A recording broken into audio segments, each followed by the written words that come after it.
Fala galera, beleza? Pedro Igor aqui em mais um vídeo do Multiverso Matemático.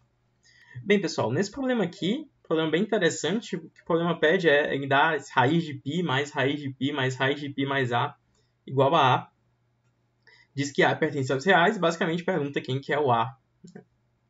Bem, se você pensou em elevar ao quadrado e jogar o π para o outro lado, enfim, elevar ao quadrado algumas vezes aí, note que não vai dar uma equação nada legal, né? Vai dar uma equação do oitavo grau, a gente vai elevar ao quadrado 3 vezes, né? Então, não vai ficar nada interessante. Então, se tu não sabe como atacar esse problema, então vamos dar uma olhada nesse vídeo aqui. Bem, já deixa o like também se gostou desse tipo de problema, tá? Bora lá, o que a gente pode fazer? Esse tipo de problema aqui, por incrível que pareça, é um problema de função e não um problema de equação do oitavo grau ou equação polinomial. É um problema de função. Vou fazer o seguinte, ó. Já que o nosso A ele é um número positivo, já que ele é real e ele é igual a radicais, né? Então esse número da esquerda tem que ser positivo, eu vou definir uma função da seguinte maneira. Eu vou falar que a função f é uma função dos não negativos. Aqui pode ser nulo também, né? Claro que o A também pode ser nulo. Não vai só funcionar nesse caso aqui, mas já que ele é radical, ele pode ser nulo ou positivo. Então aqui eu vou pegar uma função dos reais nos reais, definida por f de x, tá? Igual a raiz de π mais x.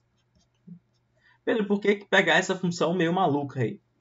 Bem, o motivo aqui de pegar essa função, vou dizer que esse é o passo 1, o motivo de pegar essa função é você perceber, nomear aqui de 1.1, você perceber que a relação que ele dá, essa relação π mais raiz de π mais raiz de π mais a, né, igual a A, é o mesmo que, ou seja, é equivalente a f de f de f de A igual a A.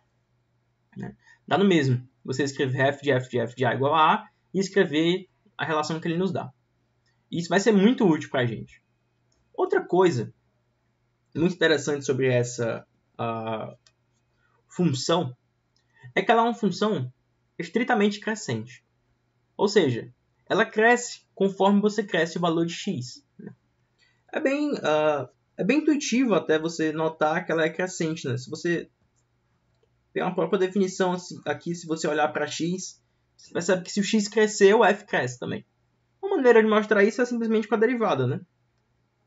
Porque se o gráfico está sempre crescendo, né, é porque a derivada é sempre positiva. Você pode pensar assim. Então a gente teria aqui o f' de x aqui, você nota que é 1 meio de π sobre raiz de π mais x. Né? Então essa função aqui é uma função estritamente crescente porque esse valor é sempre positivo. Né? O que traduz essa função ser estritamente crescente aqui? Né? O que para a gente traduz? O que a gente vai usar? A gente vai usar bastante nessa questão aqui. É que agora, se A é menor... Vou pegar outra letra aqui. Se a P, né, é menor do que Q, isso implica que f de P é menor do que f de Q. Já que essa função está sempre crescendo, né?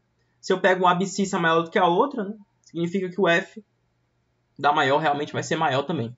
E isso a gente vai usar muito. Esse bizu que eu vou passar para vocês, pessoal, ele vai servir quando? Ele serve quando a função for estritamente crescente ou decrescente, tanto faz. E serve quando isso aqui acontece. Quando você compõe uma função em um valor várias vezes, não importa a quantidade de vezes, podia ser 2.000 vezes, e continua dando o mesmo valor, dá o A. Essa estratégia vai servir para esse tipo de problema, tá? Então vamos para o segundo passo aqui. O segundo passo é achar o valor de f de A. Como assim, Pedro? Vamos fazer o seguinte, ó. Suponha se f de A é maior do que Azinho. Suponha isso. Se f de A é maior do que o Azinho, o que acontece? Bem, se o f de A é maior do que o Azinho, implica que f de A é maior do que o f de A, que por sua vez já é maior do que A. Então a gente encontrou aqui que f de A é maior do que A. Se a gente aplicar f de novo e usar que ela é estritamente crescente, a gente tem que f de f de f de a é maior do que f de a, o que, por sua vez, é maior do que a. Então, olha só, a gente encontrou que a é maior do que a. Absurdo, né? Tema de vídeos anteriores. Então, aqui a gente tem um absurdo. Então, não pode. A gente não pode ter f de a maior do que a. Beleza, não pode ter maior do que a, mas será que pode ter menor do que a? Vamos ver o que acontece. Se o f de a for menor do que a, a gente pode aplicar f do lado do outro. A gente encontraria que f de a é menor do que f de a, o que, por sua vez, já é menor do que a.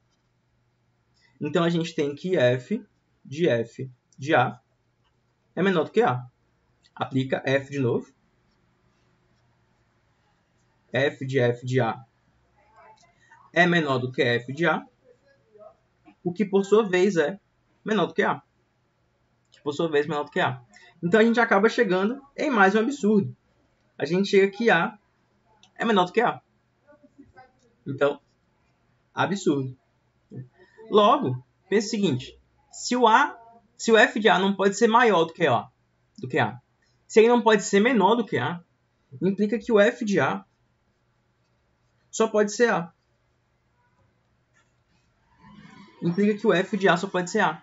Ou seja, daquela relação enorme que a gente tinha de raiz de π mais raiz de π mais raiz de π, na verdade, é a mesma coisa que equivalente a π mais a igual a a.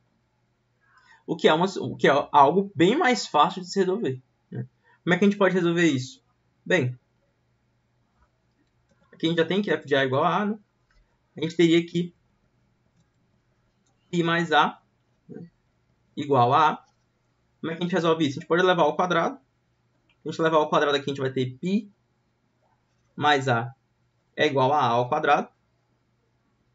O que é uma equação do segundo grau em a, né? A ao quadrado menos a menos π é igual a zero. Se a gente for resolver essa equação, teoricamente a gente teria duas soluções, né? Teoricamente a gente teria duas soluções, mas 1 mais 4π, resolvendo a equação do segundo grau. Só que a solução com o sinal negativo não faz sentido. Porque essa solução com o sinal negativo, ela torna a negativo. E a tem que ser um valor positivo, né? Já que ele é composição de radicais, né? Então, na verdade, o a tem que ser positivo. Então, o a vai ser 1 mais raiz de 1 mais 4π sobre 2.